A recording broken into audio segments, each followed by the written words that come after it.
اپنی برادری قبیلے کے بارے میں بھی اچھا سوچیں, جو قبیلے کا نہیں اس کے بارے میں بھی چلیں تھوڑا سا اچھا سوچ لیں. اپنے بارے میں تو اچھا سوچا ہے بڑا.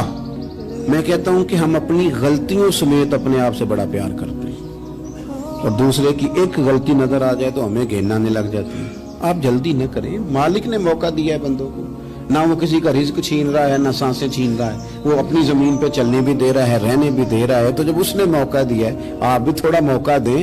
اللہ بڑا کریم ہے, دروازے کھولے گا, اس کے بندے اس کی بارگاہ تک پہنچیں گے.